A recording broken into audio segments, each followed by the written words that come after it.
Selamat pagi Bapak Saudara sekalian yang dikasihi Tuhan. Kembali bersama saya pada pagi hari ini. Saya mengajak kita untuk merenungkan bersama bagaimanakah cara kita untuk memuliakan Elohim. Banyak orang berpendapat dan mengerti jawaban bagaimanakah kita bisa memuliakan Elohim, yaitu lewat pujian penyembahan yang kita naikkan kepada Tuhan. Kita bernyanyi, kita memuliakan Dia lewat nyanyian mazmur kita, dan jawaban tersebut adalah benar sekali, tepat sekali. Itulah salah satu cara bagaimana kita bisa memuliakan Elohim dalam kehidupan kita. Ketika kita memuji kebesarannya, menyatakan kemuliaannya itu yang luar biasa sudah dinyatakan dalam kehidupan kita. Namun saya mengajak kita pada pagi hari ini Bapak Ibu Saudara, bagaimanakah cara yang lain untuk kita memuliakan Elohim. Kita akan lihat bersama dari kitab Galatia pasal 1 ayat yang ke-24. Galatia pasal 1 ayat 24. Maka mereka memuliakan Elohim karena aku. Paulus katakan dan mengisahkan kepada jemaat yang ada di Galatia bagaimana mereka memuliakan Elohim karena Paulus. Mereka yang dimaksud di sini adalah gereja Tuhan, gereja-gereja atau jemaat-jemaat yang ada di Yudea.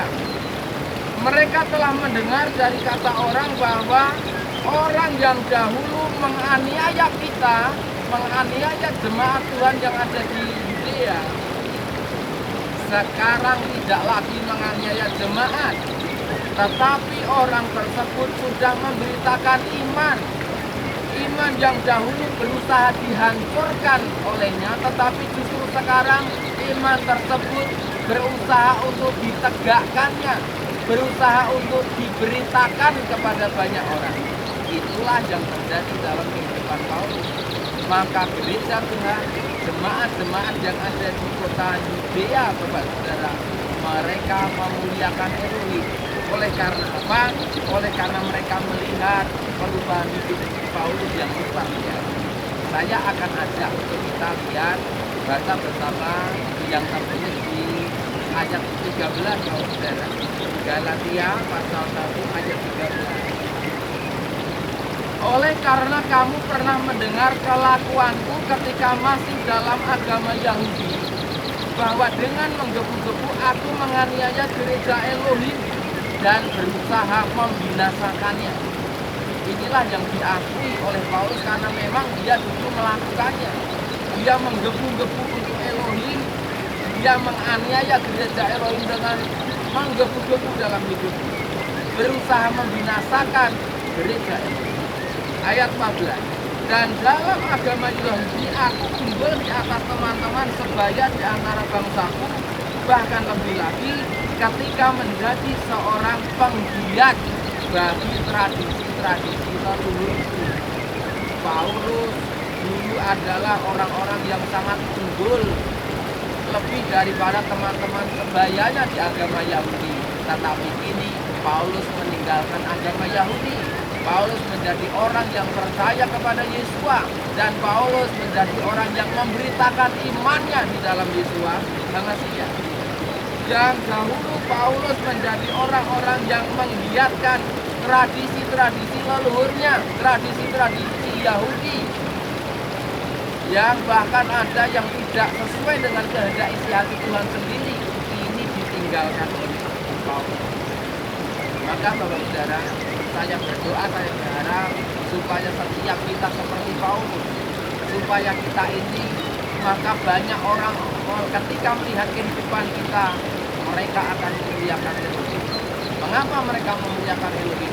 Karena ada perubahan di dalam kehidupan kita. Kita mengalami perubahan hidup yang nyata. Watak kita berubah, karakter kita berubah. Tutur kata kita yang dulu suka menyakiti orang lain, yang barangkali tutur kata kita tidak keras, lembut, tetapi dirasa di hati itu menusuk begitu dalam. Kalau orang Jawa katakan perkataannya itu lekit, sedikit, lembut, nadanya tidak keras, tetapi itu sangat menusuk, menyakiti perasaan. Maka kita tidak lakukan kita harus mengalami perubahan dalam juga perilaku kita.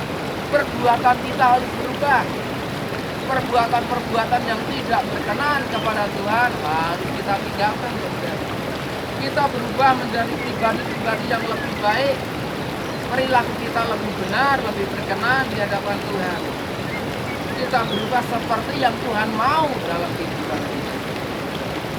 Kita berubah seperti Paulus, saudara, yang dahulu sangat giat dalam melakukan tradisi-tradisi leluhurnya, tetapi tradisi-tradisi yang tidak berkenan di hadapan Tuhan telah ditinggalkan. Bapak Ibu yang dikasihi Tuhan, saya tidak anti dengan tradisi-tradisi leluhur Bapak Ibu saudara dari masa ke kini. Asalkan tradisi-tradisi itu baik adanya, asalkan tradisi-tradisi tersebut tidak bertentangan dengan firman Tuhan, tidak bertentangan dengan kehendak Tuhan, silahkan dilakukan. Tetapi saran saya, tradisi-tradisi yang ternyata bertentangan dengan iman kita di dalam Yesus, mari kita menjadi meninggalkan. Kita menjadi penggiat-penggiat kebenaran sabda Tuhan pada hari ini. Maka Bapak Ibu Saudara, kalau dulu Paulus menjadi penggiat dalam tradisi leluhurnya, namun Paulus yang baru adalah Paulus yang menjadi penggiat dalam pemberitaan imannya yang baru.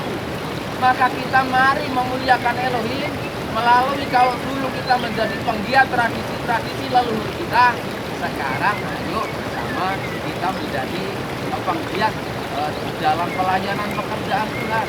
Apapun yang menjadi tanggung jawab saudara, pelayanan apapun yang Tuhan percayakan dalam hidup saudara, mari saudara giat melakukannya. Dan kita percaya bahwa saudara jerih lelah kita di dalam pekerjaan Tuhan tidak akan pernah menjadi sia-sia. Bapak Ibu saudara, jadilah orang-orang yang giat di dalam pelayanan sesuai bidang kita masing-masing. Maka kesimpulannya saudara, hidup kita harus berubah. Hidup kita harus mengalami perubahan yang lebih baik. Kita tidak boleh sama lagi dengan dunia ini. Maka orang-orang yang melihat perubahan hidup kita, seperti ketika jemaat Tuhan yang ada di dunia, mereka memuliakan Elohim, saya percaya mereka pun akan memuliakan Elohim ketika melihat perbuatan kita yang berubah. Kita mari menjadi berkat bagi banyak orang melalui perubahan tutur kata kita, perilaku perbuatan kita, sehingga kita jadi berkat buat mereka dan kita tidak jadi batu sandungan. Demikianlah apa yang saya sampaikan, kiranya menjadi berkat bagi kita pada pagi hari ini, saudara. Jangan lupa untuk kita terus memuliakan Elohim, untuk kita terus mengalami perubahan ke arah yang lebih baik, semakin baik dan semakin benar di hadapan Tuhan maupun juga di hadapan manusia. Semangat pagi, Tuhan Yesus Hamasiah memberkati kita semuanya. Haleluya.